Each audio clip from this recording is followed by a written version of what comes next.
السلام علیکم ورحمۃ اللہ وبرکاتہ۔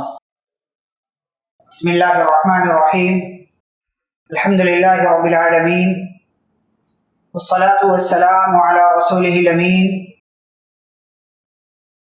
نبینا محمد وعلی آلہ واصحابہ اجمعین، ومن تبعهم بإحسان إلى يوم الدین، اما بعد۔ اعوذ باللہ من الشیطان الرجیم، بسم اللہ الرحمن الرحیم۔ الا تنصروه فقد نصره اللہ اذ اخرجه الذین کفروا ثانی اثنین اذ هما فی الغار اذ یقول لصاحبه لا تحزن ان اللہ معنا رب اشرح لي صدری ویسر لي امری واحلل عقدۃ من لسانی یفقهوا قولی رب زدنی علما۔ اللهم صل وسلم على نبینا محمد صلی اللہ علیہ وسلم وبارک علیہ۔ محترم حاضرین مجلس، اسلامی بھائیوں، بزرگوں، نوجوانوں، بچوں اور پردہ نشین خواتین اسلام، صحابہ کرام رضی اللہ عنہم اجمعین کے تذکرے کے اس سلسلے میں آج کی اس مجلس میں ہم آپ کے سامنے جس عظیم صحابی اور جس عظیم شخصیت کا تذکرہ کر رہے ہیں وہ پیارے نبی صلی اللہ علیہ وسلم کے سب سے قریبی، آپ کے یار غار، زندگی اور زندگی کے بعد بھی آپ کے ساتھ رہنے والے، آپ صلی اللہ علیہ وسلم کی ہمیشہ اور ہر موقع پر تصدیق کرنے والے، اور جن کا نام اور جن کی صفات اور جن کا تذکرہ اللہ رب العالمین نے قرآن مجید کے اندر کئی جگہوں پر کیا ہے، کہیں اشاروں میں اور کہیں پوشیدہ طریقے سے، وہ آپ سبھی جانتے ہیں اس امت کے سب سے افضل، سب سے بہتر، سب سے برتر، سب سے نیک اور سب سے عظیم حضرت ابو بکر صدیق رضی اللہ تعالیٰ عنہ۔ باتیں بہت ساری ہو سکتی ہیں، لیکن ابو بکر صدیق رضی اللہ تعالیٰ عنہ کی سیرت کے تذکرے میں بہت چنندہ باتیں آپ کے سامنے انشاءاللہ رکھنے کی کوشش کروں گا۔ ان کا نام کیا ہے؟ عبداللہ۔ ابو بکر کی کنیت سے مشہور ہوئے، نام ان کا عبداللہ ہے۔ ان کے والد کا نام عثمان، اور وہ ابو قحافہ کی کنیت سے مشہور ہے، تو ان کا نام گویا کہ اصل ہوا عبداللہ بن عثمان۔ ان کی کنیت ابو بکر ہے، ان کا لقب عتیق ہے، صدیق ہے، صاحب ہے۔ یہ ابو بکر صدیق رضی اللہ تعالیٰ عنہ کے القاب۔ نبی صلی اللہ علیہ وسلم کی پیدائش کے 2.5 سال کے بعد پیدا ہوئے، یعنی دونوں ساتھیوں کے درمیان 2.5 سال کا فاصلہ ہے۔ اور اتفاق دیکھیے کہ پیارے نبی صلی اللہ علیہ وسلم کی وفات کے تقریباً 2.5 سال کے بعد ان کی بھی وفات ہوئی۔ ابھی کئی ایک چیزیں میں آگے ذکر کرتا ہوں۔ تو پیارے نبی صلی اللہ علیہ وسلم کا ساتھ انہوں نے کس کس طریقے سے دیا، ہم نبی صلی اللہ علیہ وسلم کی زندگی میں حضرت ابو بکر صدیق رضی اللہ تعالیٰ عنہ کا کیا کردار رہا ہے، سب سے پہلے وہ دیکھتے ہیں۔ ابتدا ہی میں مسلمان ہوئے، آپ جانتے ہیں نبی صلی اللہ علیہ وسلم نے اپنے ساتھی، اپنے دوست کے سامنے بات رکھی، انہوں نے فوراً قبول کر لیا۔ اور ابو بکر صدیق رضی اللہ تعالیٰ عنہ ان لوگوں میں سے ہیں جنہوں نے زمانۂ جاہلیت میں بھی اپنے آپ کو ہر طریقے کے گناہوں سے دور رکھا ہوا تھا۔ ابو بکر صدیق رضی اللہ تعالیٰ عنہ کی صفات بڑی مشہور ہیں، جو ہم ایک کافر کی زبانی آگے چل کر کے ذکر کریں گے۔ تو پیارے نبی صلی اللہ علیہ وسلم نے دین کی دعوت پیش کی، فوراً انہوں نے قبول کر لیا، اور صرف قبول نہیں کیا بلکہ نبی صلی اللہ علیہ وسلم کے ساتھ مل کر کے دین کی دعوت میں مشغول ہو گئے۔ اور انہی کی کوششوں سے اس سے پہلے بھی ہم ذکر کر چکے ہیں کہ عثمان بن عفان، ابو عبیدہ بن جراح، طلحہ بن عبید اللہ، عبد الرحمن بن عوف، سعد بن ابی وقاص، زبیر بن عوام اور کئی ایک صحابہ انہی کی کوششوں سے مسلمان ہوئے۔ حضرت ابو بکر صدیق رضی اللہ تعالیٰ عنہ نے دعوت و تبلیغ کے شروع کے اس دور میں جہاں نبی صلی اللہ علیہ وسلم کا دین کی دعوت میں ساتھ دیا، وہیں پر ابو بکر صدیق رضی اللہ تعالیٰ عنہ نے ان غلاموں اور لوڈیوں کو آزاد کرنے کا بھی کام کیا جن غلاموں اور لوڈیوں کو ان کے مالک مارتے تھے، اسلام لانے کی وجہ سے، جیسے بلال رضی اللہ تعالیٰ عنہ ہیں، حضرت زنیرہ رضی اللہ تعالیٰ عنہ، اور کئی لوڈیاں ہیں جن کو ابو بکر صدیق رضی اللہ تعالیٰ عنہ نے اپنے مال سے خرید کر کے انہیں آزاد کر دیا۔ ایک تیسری چیز، نبی کریم صلی اللہ علیہ وسلم کی زندگی میں آپ صلی اللہ علیہ وسلم جب معراج کے سفر پر گئے تو اور واپس بھی آئے تو مکہ والوں کے سامنے آپ صلی اللہ علیہ وسلم نے بات رکھی کہ آج کی رات میں مسجد حرام سے بیت المقدس سے آسمانوں کی سیر کو گیا اور میں رات میں ہی واپس بھی آ گیا۔ مکہ والوں نے آپ صلی اللہ علیہ وسلم کی بات کا انکار کیا۔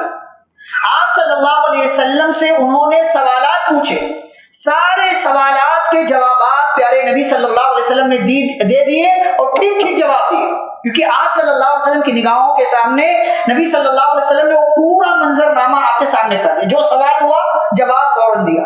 ابو جہل کے ہاتھ موقع لگا، ابو بکر صدیق رضی اللہ تعالیٰ عنہ جو ابھی تک صرف ابو بکر تھے، گیا ابو جہل ان کے پاس اور کہنے لگا کہ ابو بکر اگر کوئی یہ کہے کہ وہ رات میں ہی مکہ سے بیت المقدس گیا واپس بھی آ گیا اسی رات میں، کیا مانو گے؟ تسلیم کرو گے؟ اسے سچا سمجھو گے؟ کہا بالکل نہیں، کیونکہ مہینوں کا سفر ہے، مکے سے بیت المقدس جانا واپس بھی آنا یہ کئی دنوں کا سفر ہے، میں اس بات کو نہیں مان سکتا۔ ابو جہل نے کہا تو تمہارا ساتھی یہی کہہ رہا ہے کہ وہ رات کو بیت حرام سے مسجد حرام سے بیت المقدس گیا، آسمانوں کی سیر کو گیا، واپس بھی آ گیا۔ کہا سنو، اگر میرے نبی نے میرے ساتھی نے کہا تو سچ کہا، والذی جاء بالصدق وصدق به اولئک هم المتقون، اللہ نے کہا کہ جو سچ لے کر کے آیا اور جس نے اس کی تصدیق کی یہی لوگ اصل میں تقوی والے ہیں۔ کہا تم یہ بات کر رہے ہو؟ اس سے بھی زیادہ تعجب کی بات یہ ہے کہ جبریل امین ایک ایک دن میں کئی بار آسمان سے زمین پر آتے ہیں واپس چلے جاتے ہیں، میرے نبی صلی اللہ علیہ وسلم اگر ایک مرتبہ چلے گئے تو اس میں تعجب کی کیا بات ہے؟ اور یہیں سے سیدنا ابو بکر رضی اللہ تعالیٰ عنہ صرف ابو بکر نہیں رہ گئے بلکہ ابو بکر صدیق رضی اللہ تعالیٰ عنہ بن گئے۔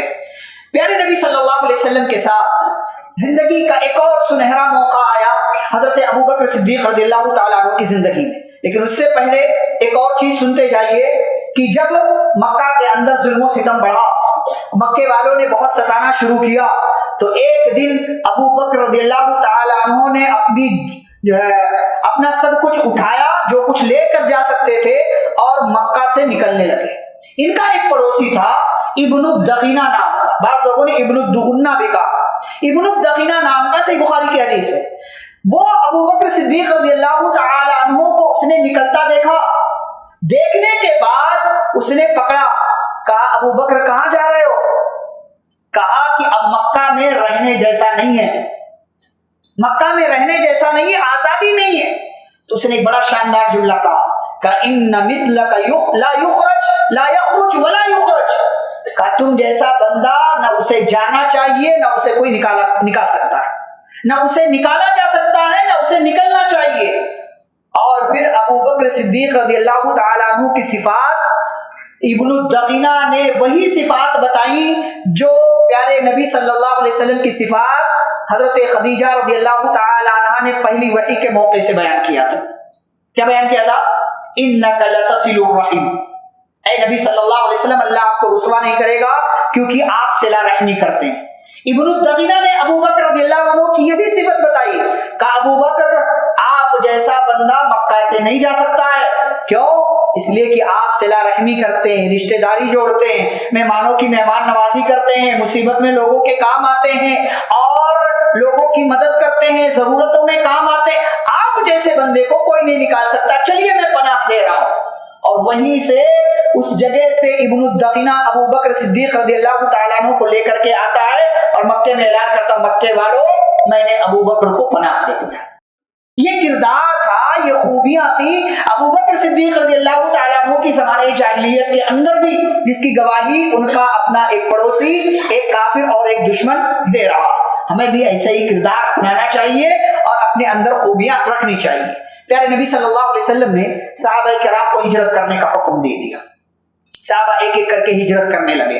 کئی صحابہ ہجرت کر کے چلے گئے, چند ایک رہ گئے. ابو بکر رضی اللہ تعالیٰ عنہ نے سامان تیار کر لیا کہ میں بھی چلوں گا. نبی صلی اللہ علیہ وسلم کو پتا چلا کہ ابو بکر رک جاؤ, ابو بکر رک جاؤ, ہو سکتا ہے مجھے بھی اللہ تبارک و تعالیٰ کی طرف سے اجازت مل جائے ہجرت. کہا آپ کو بھی؟ کہا مجھے بھی. اس کے بعد ابو بکر رضی اللہ تعالیٰ عنہ نے 2 اونٹنیوں کو خوب کھلایا پلایا, ببول کے درخت لا کر کے اس کے پتے کھلائے, خوب موٹا تازہ کر دیا تاکہ سفر کے لائق ہو جائے. 2 مہینے تک کھلاتے پلاتے رہے. پھر پیارے نبی صلی اللہ علیہ وسلم کو اللہ نے وحی کی کہ اب آپ کی ہجرت کا وقت آ گیا. ابو بکر صدیق رضی اللہ تعالیٰ عنہ کے پاس پیارے نبی صلی اللہ علیہ وسلم دوپہر کے وقت گئے. کہا ابو بکر تیار ہو جاؤ, اللہ نے اجازت دی ہے, لیکن مشکل یہ ہے کہ مکے والوں نے قتل کا پلان بھی بنا لیا, لیکن ہم اپنا پلان بناتے ہیں. پلان بنایا, رات کے وقت نکلیں گے, میں تمہارے گھر آؤں گا, ہم دونوں یہاں سے نکل جائیں. پیارے نبی صلی اللہ علیہ وسلم کی بات پر عمل کرتے ہوئے حضرت ابو بکر صدیق رضی اللہ تعالیٰ عنہ نے پہلے سے ہی راستوں کے ایک ماہر, ایک گائیڈ کو پہلے سے منتخب کر لیا, عبداللہ بن اریقط نام کا. وہ راستے کا ماہر تھا, جانتا تھا, اور اس کے حوالے پہلے سے اونٹنیاں کر دی کہ فلاں مقام پر تم فلاں وقت ہم سے آ کر کے ملو گے. یہ ساری پلاننگ روڈ میپ پورا تیار کر لیا. پیارے نبی صلی اللہ علیہ وسلم نے علی رضی اللہ تعالیٰ عنہ کو حکم دیا, آج کی رات تم میرے بستر پر سو گے.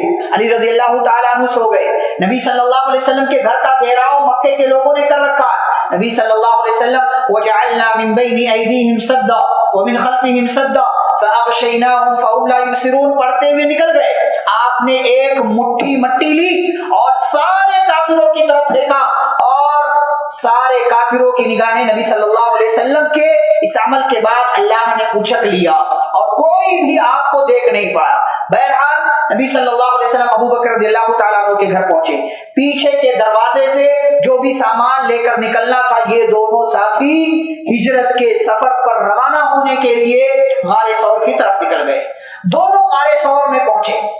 ابو بکر صدیق رضی اللہ تعالیٰ عنہ نے, سیرت کی کتابوں میں یہ واقعہ درج ہے کہ ابو بکر صدیق رضی اللہ تعالیٰ عنہ گئے اور وہ غار کا وہ پورا حصہ صاف کیا.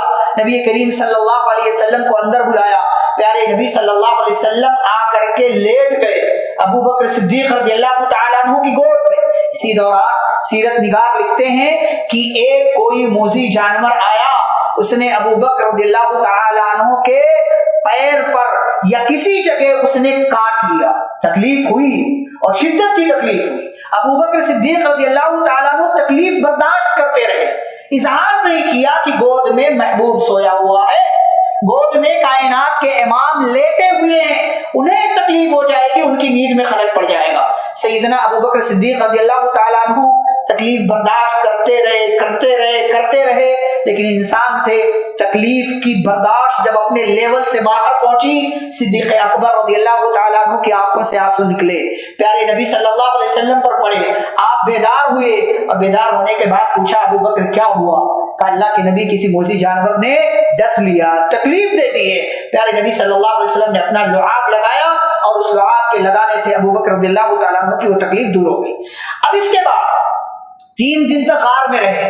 اس پورے 3 دنوں میں ابو بکر صدیق رضی اللہ تعالیٰ عنہ نے ہر طریقے سے نبی صلی اللہ علیہ وسلم کی حفاظت کی.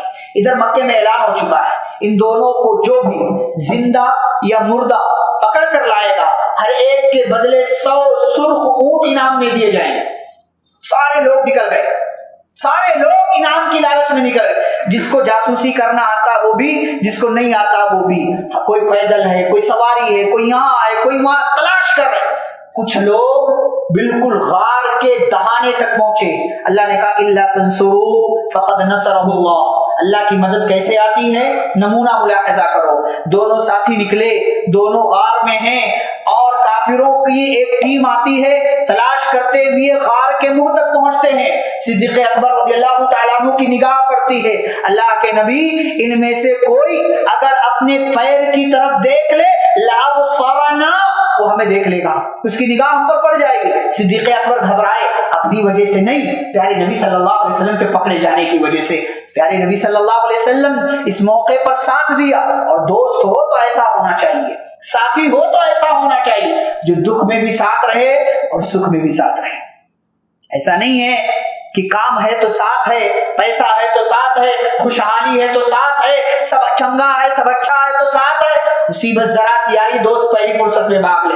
نہیں, پیارے نبی صلی اللہ علیہ وسلم نے صدیق اکبر رضی اللہ تعالی عنہ کی تکلیف کو محسوس کیا. کما ظنک یا ابا بکر باثنین اللہ ثالثہما, ابو بکر تمہارا ان دو لوگوں کے بارے میں کیا خیال ہے جن کا تیسرا اللہ ہے. لا تحزن, لا تحزن, گھبراؤ نہیں, ٹینشن نہ لو, غم نہ کرو, تکلیف میں مبتلا مت ہو, ہمیں کوئی پکڑ نہیں سکتا. کیوں؟ ان اللہ معنا, اللہ ہمارے ساتھ ہے. فانزل اللہ سکینتہ علیہ, اللہ نے سکینت نازل کی, دونوں پرسکون ہو گئے. وایدہ بجنود لم تروها, اللہ نے فرشتے بھی بھیج دیے جن کو تم نے نہیں دیکھا, اور ان کافروں کی نگاہوں کو اللہ نے اچک لیا, وہ پہنچنے کے باوجود بھی ان دونوں تک نہیں پہنچ سکے. 3 دن تک اس غار میں رہنے کے بعد پیارے نبی صلی اللہ علیہ وسلم اور ابو بکر صدیق رضی اللہ تعالی عنہ ہجرت کے سفر پر روانہ ہوئے. آپ غار ثور دیکھیں, مکہ کے اس طرف ہے جس طرف مدینہ نہیں آتا, مکہ کے اس طرف غار ثور ہے جس طرف مدینہ نہیں آتا. پورا چکر کاٹ کر کے نبی صلی اللہ علیہ وسلم عبداللہ بن اریقط کے ساتھ سفر پر روانہ ہوئے. ہجرت کے راستے میں فدائیت, جانثاری, قربانی, اپنے آپ کو پیش کر دینا, ابو بکر صدیق رضی اللہ تعالیٰ عنہ نے اس کا اظہار کیا. کیسے؟ کبھی دائیں, کبھی بائیں, کبھی آگے, کبھی پیچھے, نبی صلی اللہ علیہ وسلم کے آتے جا رہے ہیں, آتے جا رہے ہیں. نبی نے پوچھا ابو بکر یہ کیا ماجرا ہے؟ کہا اللہ کے نبی صلی اللہ علیہ وسلم جب میں یہ دیکھتا ہوں, یہ محسوس کرتا ہوں کہ دشمن آپ کے دائیں سے آ رہا ہے یا آ سکتا ہے تو میں دائیں ہو جاتا ہوں, کبھی بائیں محسوس ہوتا ہے تو بائیں آ جاتا ہوں, کبھی سامنے کبھی پیچھے. یہ ابو بکر رضی اللہ تعالی عنہ نے نبی صلی اللہ علیہ وسلم کی حفاظت کے لیے کام کیا. آگے بڑھے, راستے میں ایک قافلہ ملا راستے میں. تو پوچھا ابو بکر سے کہ یہ کون ہے؟ کہا یہ میرے ہادی ہیں. کہا یہ راستہ بتانے والے, یہ راستہ بتانے والے ہیں. اور واقعی نبی صلی اللہ علیہ وسلم کیا تھے؟ راستہ بتانے والے تھے. اس طریقے سے ابو بکر رضی اللہ تعالیٰ عنہ نے اشارے میں کام لیا. بہرحال ہوتے ہوتے ابو بکر صدیق رضی اللہ تعالیٰ عنہ اور پیارے نبی صلی اللہ علیہ وسلم ہجرت کے اس سفر کو دونوں نے ایک ساتھ پورا کیا, اور پھر قبا کے علاقے میں پہنچے اور وہاں سے مدینہ کے اندر داخل ہوئے اور مدینہ کی زندگی گزارنا شروع کیا. اب مدینے میں جب پہنچے تو مدنی زندگی کا آغاز ہوتا ہے. تو مدینے میں ابو بکر رضی اللہ تعالیٰ عنہ کی کیا کیا خوبیاں ظاہر ہوتی ہیں. پہلی خوبی, مسلمانوں کے لشکر کے امیر ہوتے تھے. میں سال کے حساب سے نہیں چل رہا ہوں, بلکہ جو اہم چیزیں وہ ذکر کر رہا ہوں. سب سے پہلی چیز, نبی صلی اللہ علیہ وسلم اگر کوئی لشکر بھیجتے تھے, اس لشکر میں اگر ابو بکر رضی اللہ تعالیٰ عنہ ہیں, نبی صلی اللہ علیہ وسلم نہیں ہے, تو اکثر و بیشتر اس لشکر کے امیر ابو بکر صدیق رضی اللہ تعالیٰ عنہ ہوتے تھے. دوسری خوبی, نبی کریم صلی اللہ علیہ وسلم کے بہترین مشیر تھے. آپ کی جو مجلس شورا تھی نا, کمیٹی جو تھی مجلس شورا, مشورے والی کمیٹی, اس میں ابو بکر رضی اللہ تعالیٰ عنہ پیش تھے اور ان کا نام پہلا تھا. نبی صلی اللہ علیہ وسلم سے جنگ بدر کی مثال آپ جانتے ہیں, 70 قیدیوں کے بارے میں کیا آپ کہتے ہو؟ اور اس سے پہلے جنگ کا جب آغاز ہوا تو نبی صلی اللہ علیہ وسلم نے مشورہ مانگا, ابو بکر رضی اللہ تعالیٰ عنہ کا مشورہ آیا تھا, قیدیوں کے سلسلے میں مشورہ دیا. ایک تیسری خوبی کیا ہے, نبی صلی اللہ علیہ وسلم کی خصوصی حفاظت اور نگرانی کی ہے جنگ بدر کے اندر, کہ کہیں کسی طرف سے دشمن آ کر کے آپ پر حملہ نہ کر دے.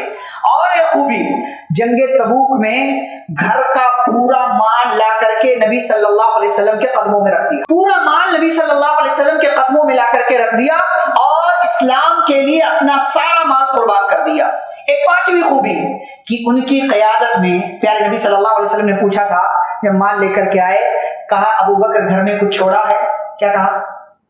اللہ اور اس کے رسول کو چھوڑا, اللہ اور اس کے رسول کو چھوڑا.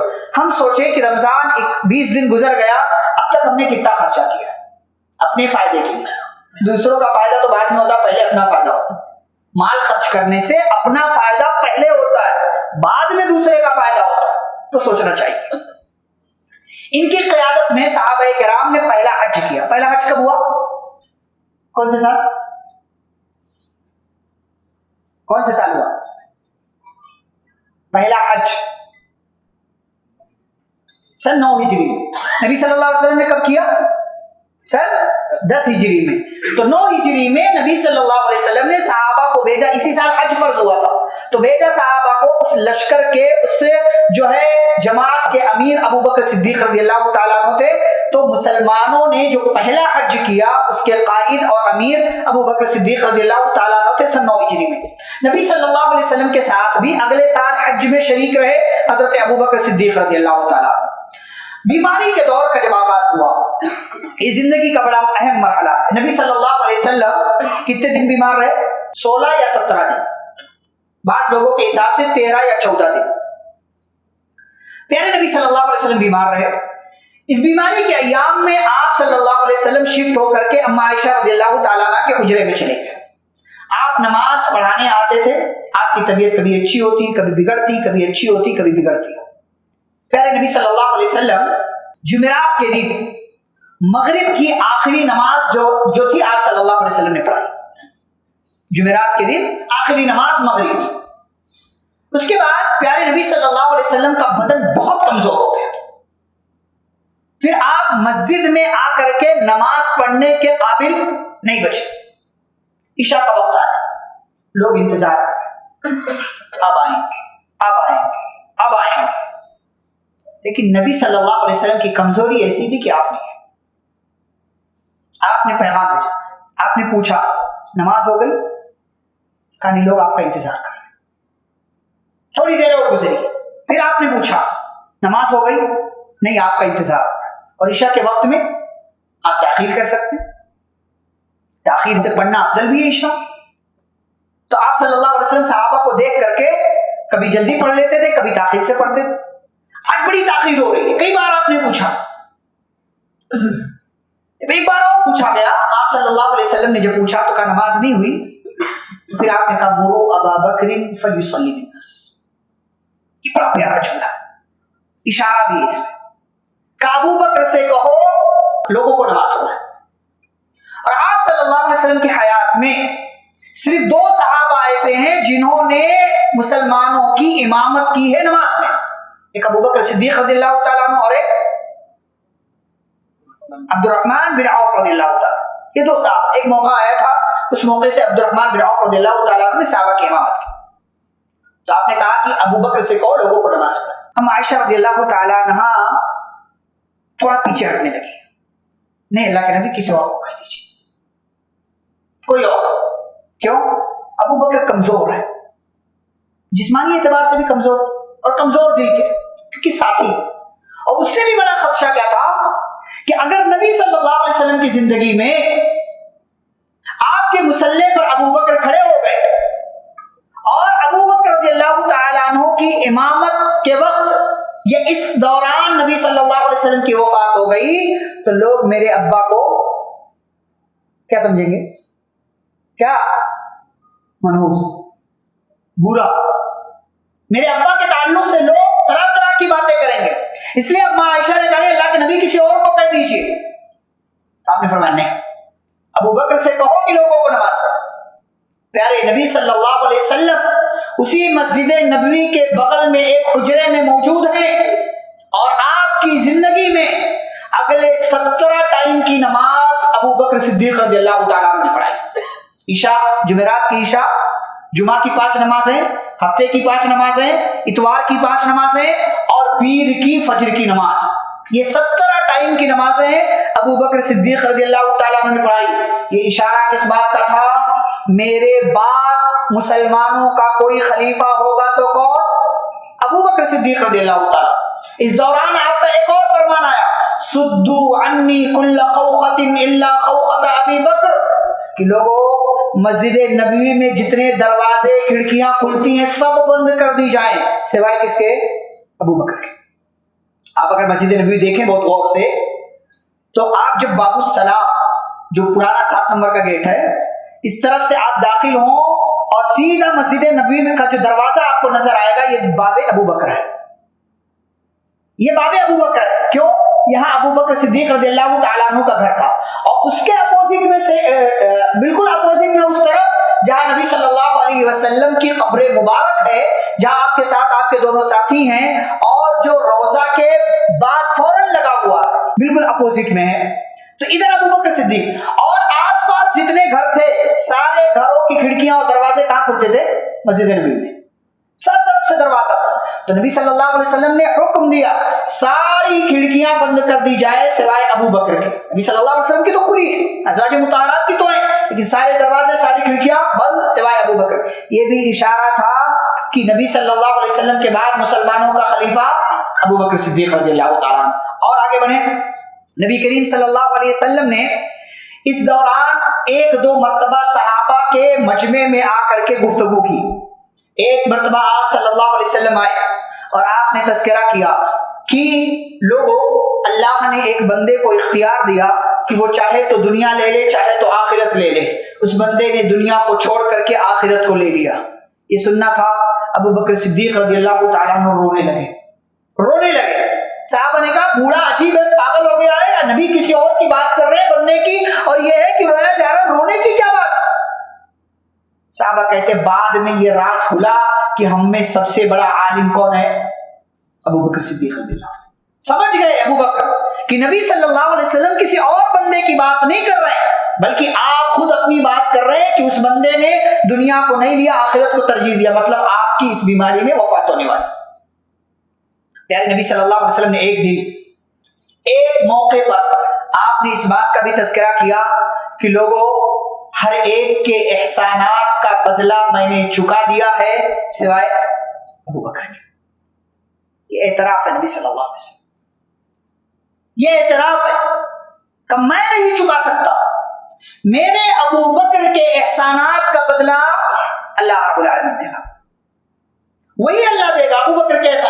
اتنے احسانات نبی کریم صلی اللہ علیہ وسلم پر آپ کے، خود آپ صلی اللہ علیہ وسلم اعتراف۔ یہ بھی اس بات کا اشارہ تھا کہ میرے بعد مسلمانوں کا کوئی خلیفہ ہوگا تو ابو بکر صدیق رضی اللہ تعالیٰ عنہ ہوں گے۔ پیارے نبی صلی اللہ علیہ وسلم پیر کے دن چاشت کے بعد آپ صلی اللہ علیہ وسلم اس دنیا سے رخصت ہو گئے، آپ کی وفات ہو گئی۔ اس موقع پر ابو بکر صدیق رضی اللہ تعالیٰ عنہ مدینے میں نہیں تھے، اور جب مدینہ بولا جائے تو آج کا مدینہ نہیں، اس زمانے کا مدینہ۔ اس زمانے کا مدینہ کتنا ہے؟ جتنا آج کے زمانے کی مسجد نبوی ٹوٹل، اس زمانے کا مدینہ اتنا ہی۔ اس کے باہر کا علاقے دوسرے، قبا بھی مدینہ میں نہیں آتا تھا، قبا الگ ہی علاقہ تھا، اور کتنی دوری ہے؟ صرف 3 کلومیٹر، 3.5۔ آج وہ مدینے میں۔ تو ابو بکر صدیق کا ایک گودام تھا تھوڑی دوری پر مسجد نبوی سے، وہاں پر تھے، تجارت کرتے تھے وہ۔ نبی صلی اللہ علیہ وسلم کی وفات ہو گئی، اما عائشہ کے حجرے سے رونے کی آواز آئی۔ خادم رسول انس بن مالک رضی اللہ تعالیٰ عنہ نے لوگوں کو اطلاع دی کہ نبی کریم صلی اللہ علیہ وسلم کی وفات ہو گئی۔ صدیق اکبر رضی اللہ تعالیٰ عنہ کو پتہ چلا، آنے کے بعد نبی صلی اللہ علیہ وسلم کی لاش مبارک کو دیکھا کہ اس پر چادر ڈالی گئی ہے، جھکے چادر ہٹائی، پیشانی کا بوسہ دیا اور کہا اللہ کے نبی، اللہ آپ پر 2 موت جمع نہیں کرے گا، مطلب آپ کی وفات ہو گئی، اب کوئی وفات نہیں، اب کوئی وفات آپ کی نہیں ہوگی، آپ وفات پا چکے ہیں۔ اب صدیق اکبر رضی اللہ تعالیٰ عنہ نے مدینے کا ماحول دیکھا کہ بگڑا ہوا ہے۔ صدیق اکبر جیسا فراست رکھنے والا انسان، عقل مند انسان، ہوشیار اور چالاک، معاملات کی سوجھ بوجھ رکھنے والے ابو بکر رضی اللہ تعالیٰ عنہ نے حالات کو بھاپا کہ صحابہ کی حالت بگڑی ہوئی، سب پریشان ہیں، اور واقعہ بھی ایسا ہے کہ پیارے نبی صلی اللہ علیہ وسلم کی وفات اس دنیا کا سب سے بڑا غم مسلمانوں کے لیے۔ عمر جیسا جری، بہادر، عقل مند انسان یہ کہہ رہا ہے کہ نہیں، اللہ کے نبی کی وفات نہیں ہوئی۔ وہ تو جیسے موسیٰ کوہ طور پر گئے تھے رب سے ملنے، ملاقات کرنے، ایسے ہمارے نبی بھی گئے ہیں، واپس آئیں گے، اور جو لوگ کہتے ہیں نبی کی وفات ہو گئی ان کو ماریں گے، سزائیں دیں۔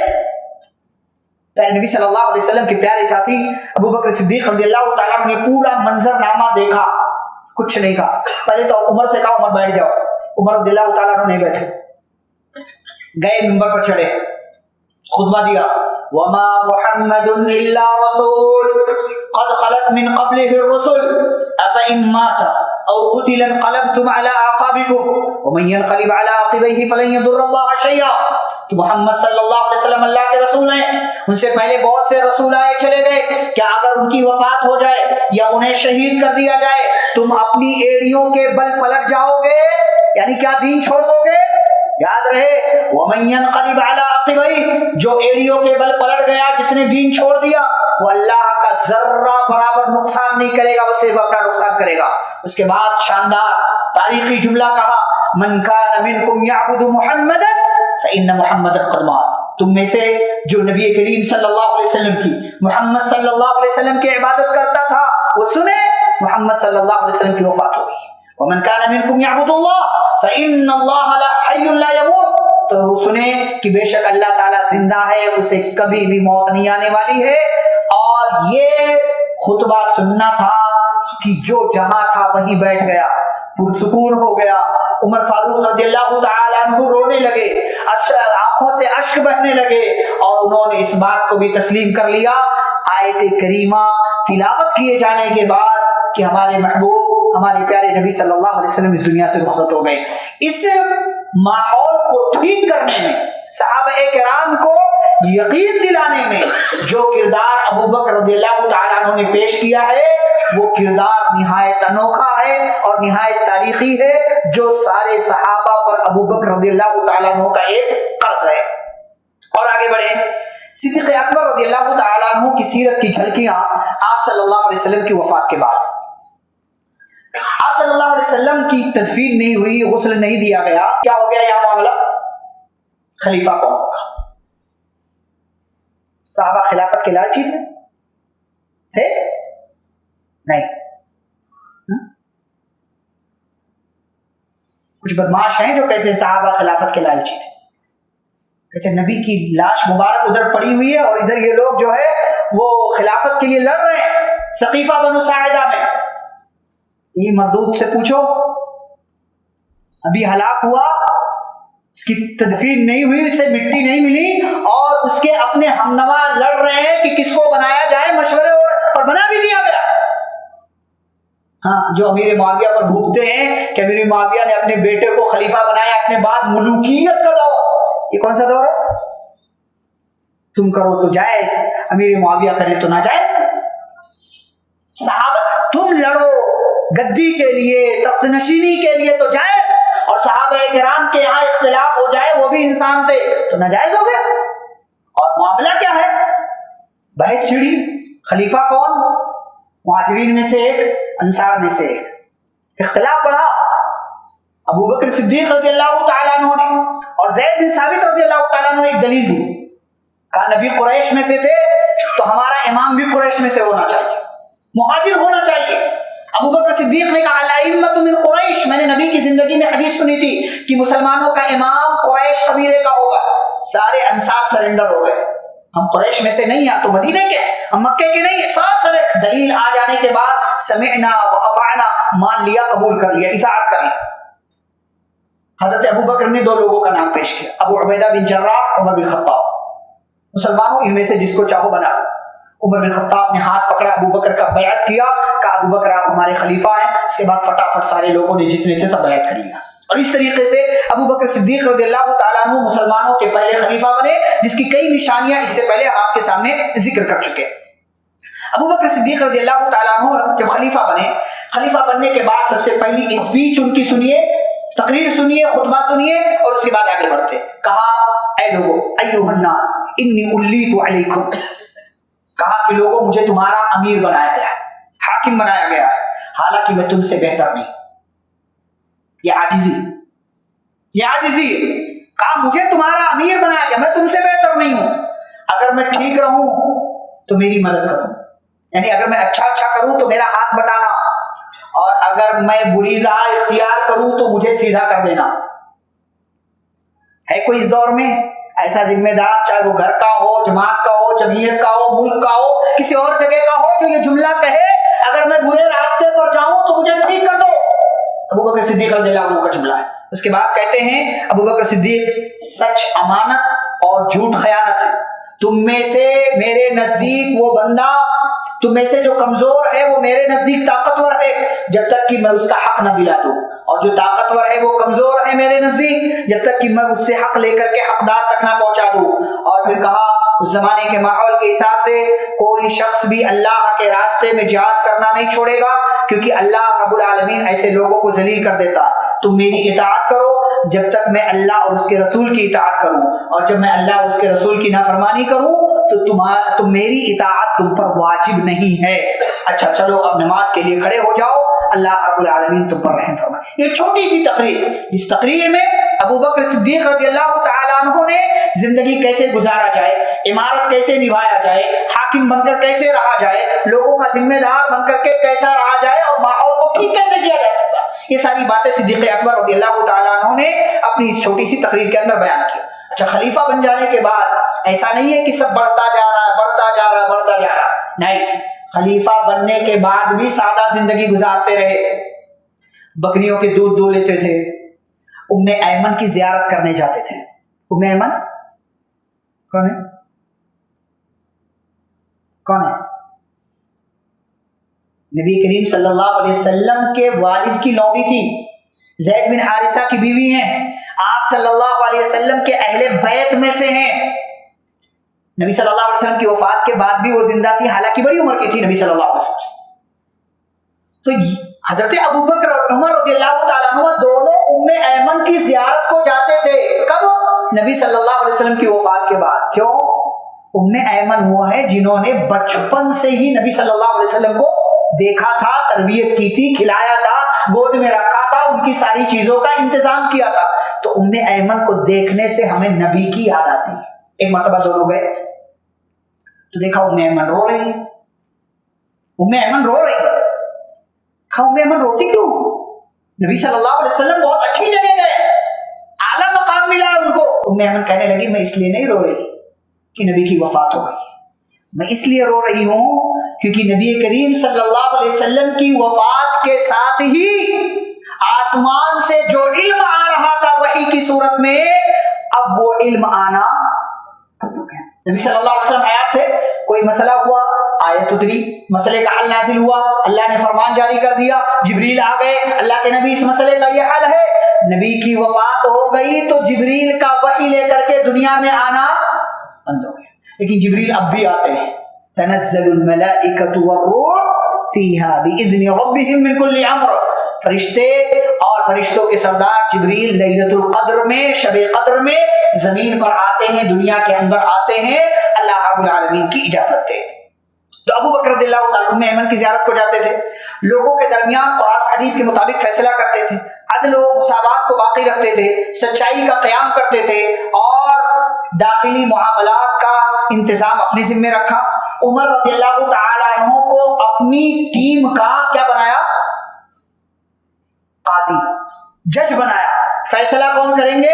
عمر رضی اللہ تعالیٰ عنہ، اور خود بھی اس میں شریک رہے۔ زید بن ثابت رضی اللہ تعالیٰ عنہ کو لکھنے کا کام دے دیا، جتنا لکھنے کا کام ہوگا سب یہی کریں گے، اور اسی لیے ابو بکر رضی اللہ عنہ کے زمانے میں قرآن جمع کیا گیا تو اس کے امیر اور قائد کون؟ زید بن ثابت رضی اللہ تعالیٰ عنہ۔ اس سے پہلے ہم اس سلسلے میں ذکر کر چکے ہیں، جو ویڈیو اپلوڈ ہو چکی ہے، آپ سننا چاہیں تو سن سکتے ہیں کہ قرآن کیسے جمع کیا گیا اور کیسے اس شکل میں ہم تک پہنچا۔ اب ابو بکر رضی اللہ تعالیٰ عنہ خلیفہ بنے، خلیفہ بننے کے بعد کچھ اہم کام کیا انہوں نے۔ کیا کام کیا؟ پہلا کام، وہ لشکر جسے نبی صلی اللہ علیہ وسلم نے رومیوں سے لڑائی کے لیے روانہ کیا تھا، اسامہ رضی اللہ تعالیٰ عنہ کی قیادت میں، نبی کی وفات کی وجہ سے وہ لشکر رک گیا تھا۔ صدیق اکبر رضی اللہ عنہ نے سب سے پہلا کام کیا کیا؟ ان لوگوں کو بھیجا اس لشکر، کیونکہ نبی نے وصیت کی تھی کہ اسامہ کے لشکر کو روکنا نہیں۔ اچھا، جب یہ لشکر جانے لگا تو دنیا اسلام کو نعوذ باللہ دہشت گردی کا مذہب کہتی ہے۔ ابو بکر صدیق رضی اللہ تعالیٰ عنہ نے بتایا کہ اسلام کیسا مذہب ہے، اسامہ کو نصیحت کی، کہا اسامہ، اور پورے لشکر کو نصیحت کی، کہا دیکھو خیانت نہیں کرنا، دھوکہ نہ دینا، مال نہ چھپانا، کسی کے اعضاء کو، باڈی کے پارٹس کو نہ کاٹنا، بوڑھوں، بچوں اور عورتوں کو قتل نہ کرنا، کھجوروں کے درختوں کو نہ جلانا، پھل والے درختوں کو نہ کاٹنا، اور کھانے کی ضرورت کے سوا کسی بکری، گائے یا اونٹ کو نہ کاٹنا، اور تمہارا گزر ایک ایسی قوم پر سے ہوگا جن لوگوں نے دنیا کو چھوڑ کر اپنے آپ کو عبادت میں لگا رکھا ہوگا، ان کو چھیڑنا نہیں. اور یہ ساری نصیحتیں کر کے صدیق اکبر نے بھیجا. رومیوں کو شکست دے کر کے 40 دن کے بعد یہ لشکر کامیابی کے ساتھ واپس آیا. یہ پہلا کارنامہ. دوسرا کارنامہ کیا کیا؟ نبی صلی اللہ علیہ وسلم کی وفات کے بعد کچھ لوگ مرتد ہو گئے. انہوں نے دین اسلام چھوڑ دیا اور کہنے لگے کہ نبی کی وفات کا صدمہ ہوا تھا اس لیے چھوڑ دیا. کچھ لوگ دین میں کمزور تھے, ابھی بھی مسلمان ہوئے تھے اس لیے چھوڑ دیا. دلیلوں کو نہیں سمجھ سکے اس لیے چھوڑ دیا. اور جاہلی کاموں میں ملوث تھے اس لیے چھوڑ دیا. اس دین کو دین اسلام سے پھر گئے. نتیجہ کیا ہوا؟ حضرت ابو بکر صدیق رضی اللہ تعالیٰ عنہ نے ایسے لوگوں کے مقابلے کے لیے ایک ٹیم بنائی اور ایسے لوگوں کو کے مقابلے کے لیے بھیجا اور کہا کہ جو اسلام قبول کر لے ٹھیک ہے, جو قبول نہیں کرتا ہے اس سے میدان جنگ میں مقابلہ ہوگا. اس لیے کہ اسلام میں مرتد کی سزا کیا ہے اسے سمجھایا جائے گا, سمجھتا ہے تو ٹھیک ہے ورنہ اسے قتل کر دیا جائے. پہلے سے اگر اس نے اسلام قبول کیا پھر چھوڑ دیا, اسلامی قانون ہے, اسلامی شریعت ہے, تو ایسے بندے کو سمجھایا جائے گا, مانتا ہے تو ٹھیک ہے ورنہ اس کو قتل کر دیا جائے گا. اسی لیے اعلان ہوا اور جنگیں ہوئی. تیسرا کارنامہ کیا کیا؟ خلیفہ بننے کے بعد جن لوگوں نے زکوٰۃ دینے سے انکار کر دیا, ابو بکر رضی اللہ تعالیٰ عنہ نے ایسے لوگوں سے لڑائیاں کی.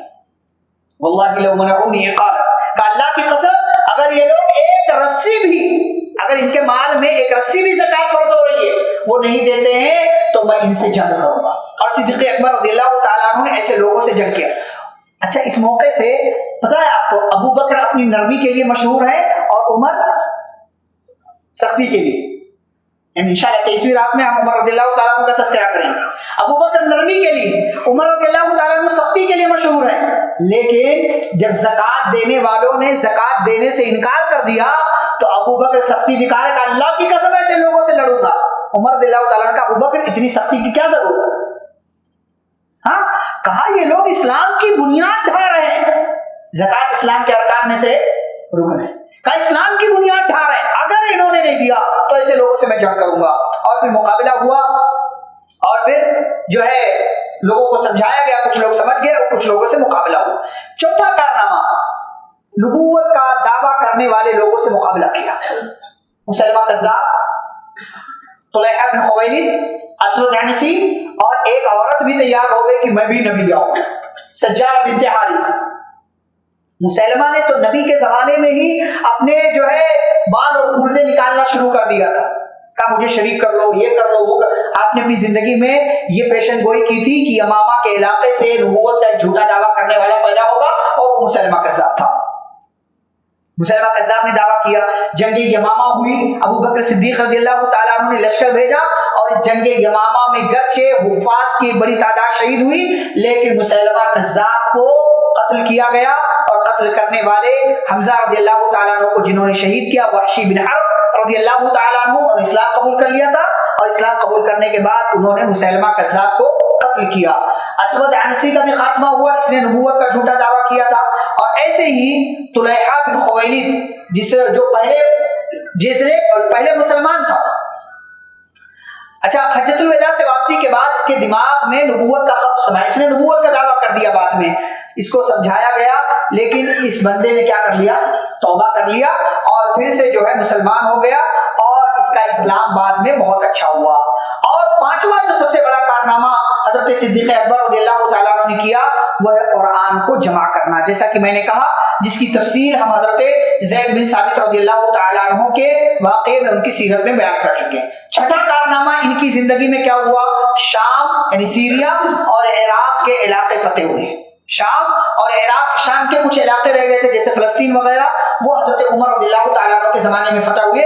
لیکن شام کا اکثر علاقہ اور عراق پورا حضرت صدیق اکبر رضی اللہ تعالیٰ عنہ کے جو ہے خلافت میں اور خالد بن ولید رضی اللہ تعالیٰ عنہ کی سپہ سالاری میں یہ سارے علاقے فتح ہو گئے.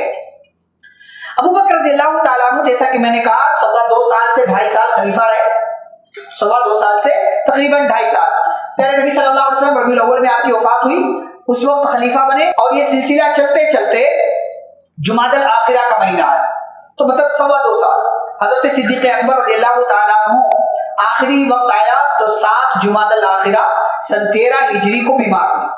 بیماری رفتہ رفتہ بڑھتی رہی. لوگوں کو بلایا, نصیحت کی, کہا میری حالت تم لوگ دیکھ رہے ہو اور میرا خیال ہے کہ میں اس بیماری میں نہیں بچوں گا، میں اس بیماری میں نہیں بچوں گا۔ اللہ نے تم لوگوں کے ہاتھ میری بیعت سے کھول دیے، یعنی اب تم لوگ آزاد ہو، اب میں تمہارا خلیفہ نہیں رہا، تمہارا معاملہ تمہارے حوالے کر دیا، تم لوگ جس کو چاہو اپنا امیر بنا لو۔ اگر تم نے میری زندگی میں اپنا امیر منتخب کر لیا تو مجھے یقین ہے کہ میرے بعد اختلاف نہیں کرو۔ مہاجرین و انصار سب نے مشورہ کیا کہ ہم نے آپ کے اوپر چھوڑ دیا، جس کو چاہے آپ جو ہے خلیفہ بنا دیں۔ عبد الرحمن بن عوف رضی اللہ تعالیٰ عنہ سے مشورہ کیا، عثمان بن عفان سے مشورہ کیا، کئی لوگوں سے مشورہ کیا، تو بالآخر نتیجہ یہ ہوا کہ صدیق اکبر رضی اللہ تعالیٰ عنہ نے اپنی زندگی میں حضرت عمر رضی اللہ تعالیٰ عنہ کو خلیفہ بنایا اور انہیں نصیحت کیا، وصیت کیا کہ اس خلافت کے حقوق کو ادا کرتے رہنا۔ 15 دنوں تک بیمار رہے، بخار میں مبتلا رہے، نبی صلی اللہ علیہ وسلم بھی تقریباً اسی کے آس پاس بیمار رہے، بیماری کے ایام رہے۔ نماز کے لیے جیسے نبی صلی اللہ علیہ وسلم آخری وقت میں نکلنے سے معذور ہوئے، ایسے ہی صدیق اکبر بھی نکلنے سے معذور ہوئے۔ امامت کی ذمہ داری جیسے نبی نے ابو بکر کو دی تھی، ابو بکر رضی اللہ تعالیٰ عنہ نے امامت کی ذمہ داری عمر رضی اللہ تعالیٰ عنہ کے حوالے دی۔ صحابہ آتے تھے تیمارداری کے لیے۔ وفات سے پہلے آخری دن، جو آخری دن تھا، ام المومنین اور ابو بکر صدیق رضی اللہ تعالیٰ عنہ کی پیاری بیٹی اما عائشہ رضی اللہ تعالیٰ عنہ آئی، ان سے کچھ سوالات کیے اور کفن کے بارے میں ان سے کہا کہ جیسے نبی کو 3 کپڑوں میں کفنایا گیا تھا، مجھے بھی 3 کپڑوں میں کفنایا جائے۔ غسل کے بارے میں وصیت کی کہ مجھے غسل میری بیوی اسما بنت عمیس دیں گی۔ اسما بنت، ہمارے یہاں ایک طبقہ ہے مرنے کے بعد ہے ٹچ نہیں کرنا، بیوی نہیں دیکھ سکتی، ٹچ نہیں کر سکتی، شوہر بیوی کو غسل نہیں دے سکتا، بیوی شوہر کو غسل نہیں دے سکتی۔ ابو بکر وصیت کر رہے ہیں کہ مجھے غسل کوئی دے گا تو میری بیوی اسما بنت عمیس دیں گی نبی صلی اللہ علیہ وسلم کے، اور کہا کہ مجھے نبی کے پہلو میں دفن کیا جائے، یعنی جیسے میں نبی کے ساتھ دنیا میں رہا، وفات کے بعد بھی میں نبی کے ساتھ رہنا چاہتا ہوں۔ اور جب آخری وقت آیا، زبان پر آخری کلمات سورہ یوسف کی آیت نمبر 101، یوسف علیہ السلام کی دعا، توفنی مسلمہ والحقنی بالصالحین، اے اللہ جب وفات دے تو میں مسلمان رہوں اور مجھے نیک لوگوں میں شامل کر لے۔ نبی صلی اللہ علیہ وسلم نے بھی یہی دعا کیا تھا، اللہم بالرفیق الاعلی، اے اللہ اونچا ساتھی چاہیے، یعنی اللہ کا ساتھ مانگ رہے، مع النبیین والصدیقین والشہداء والصالحین۔ یہ دعا نبی صلی اللہ علیہ وسلم نے کی، ویسے ہی دعا معنی مفہوم کی ابو بکر رضی اللہ تعالیٰ عنہ نے بھی دعا کی۔ 13 ہجری پیر کا دن گزرا، نبی صلی اللہ علیہ وسلم کی وفات پیر کے دن ہوئی تھی، ان کا پیر کا دن گزر گیا، رات میں 13 تاریخ پیر کا دن گزرنے کے بعد منگل کا دن شروع ہو گیا ہے۔ 22 جمادی الاخرہ سن 13 ہجری کو حضرت ابو بکر صدیق رضی اللہ تعالیٰ عنہ کی وفات ہوئی، اور ان کی وفات کے ساتھ ہی مدینے کے ماحول پر خاموشی چھا گئی۔ وفات کے وقت عمر 63 سال، نبی صلی اللہ علیہ وسلم کی عمر بھی 63 سال۔ وصیت کے مطابق تمام اعمال انجام دیے گئے اور آپ کو نبی صلی اللہ علیہ وسلم کے پہلو میں لا کر کے دفن کیا گیا، بالکل آپ کے بغل میں، اور آپ صلی اللہ علیہ وسلم کا سر، جو ابو بکر رضی اللہ عنہ کا سر نبی کے کندھوں کے برابر رکھا گیا، جیسے نبی کریم صلی اللہ علیہ وسلم کا سر ادھر ہے، کندھا ادھر ہے، تو ابو بکر کا سر یہاں رکھا، اس طریقے سے ساتھ میں سر سے سر ملا کر کے نہیں رکھا گیا۔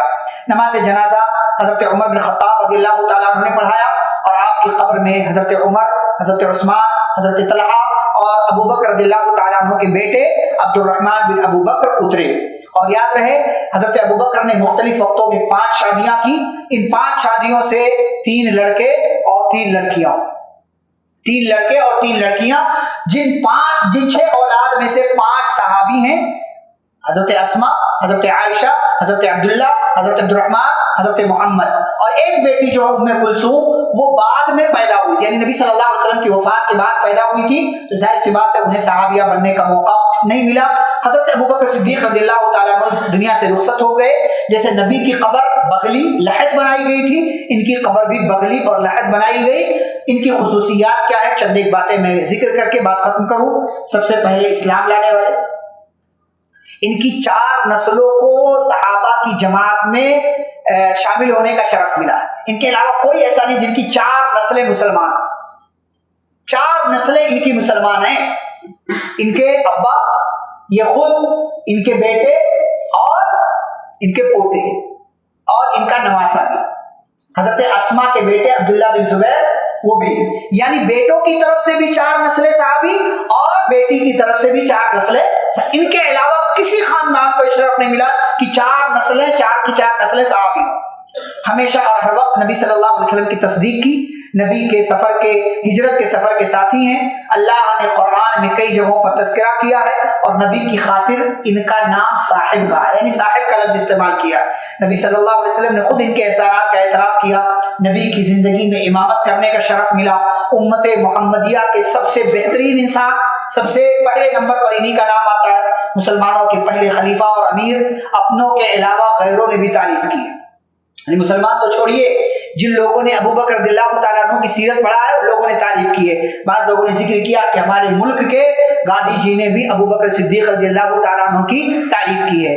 قرآن کو جمع اور تدوین کرنے کا شرف آپ ہی کے حصے میں آیا، مشکل حالات پر کنٹرول اور اس سے نمٹنے کی بے پناہ صلاحیت اللہ نے عطا کی تھی۔ اسلام کی بنیادوں سے کسی بھی قسم کا سمجھوتا حضرت ابو بکر صدیق رضی اللہ تعالیٰ عنہ نے نہیں کیا، اور دنیا کے اندر تو نبی صلی اللہ علیہ وسلم پر احسان کیا، امت پر احسان کیا، لیکن دنیا سے جاتے وقت بھی امت پر ایک بڑا احسان کیا، اور وہ یہ کہ امت کو مومنوں کا خلیفہ جو بنا کر کے گئے حضرت عمر بن خطاب رضی اللہ تعالیٰ کے بہت بڑا احسان تھا۔ کیوں؟ عمر کے خلیفہ بننے سے اسلام کی سرحدیں 22 لاکھ اسکوائر میل تک پہنچی، جن کا تذکرہ انشاءاللہ ہم 23ویں رات میں کریں گے۔ زندگی میں بھی اور انتقال کے بعد بھی انہیں نبی صلی اللہ علیہ وسلم کے پہلو اور ساتھ میں رہنے کا شرف حاصل ہوا۔ یہ بڑے اختصار کے ساتھ میں نے ذکر کیا، پھر بھی اتنا وقت ہو گیا ہے، تفصیلی آپ اگر جاننا چاہیں تو بہت ساری باتیں ہو سکتی ہیں۔ اللہ رب العالمین سے دعا ہے اللہ ہم سبھی کو صحابہ کرام کی سیرت پڑھنے اور ان کی سیرت کی روشنی میں زندگی گزارنے کی توفیق عطا فرمائے، صحابہ کرام کا منہج اپنانے کی توفیق عطا فرمائے، اللہ ہمارے گناہوں کو معاف فرمائے، ہماری نیکیوں کو اللہ تعالیٰ قبول فرمائے، اور ہم سب کو جب تک دنیا میں زندہ رکھے اسلام اور ایمان پر زندہ رکھے، خاتمہ و خاتمہ بالخیر ہو۔ صلی اللہ تعالی علی نبینا محمد وعلى آله وصحبه اجمعین۔ ربنا تقبل منا انك انت السميع العليم، سبحانك اللهم وبحمدك اشهد ان لا اله الا انت استغفرك واتوب اليك، والسلام علیکم ورحمۃ اللہ وبرکاتہ۔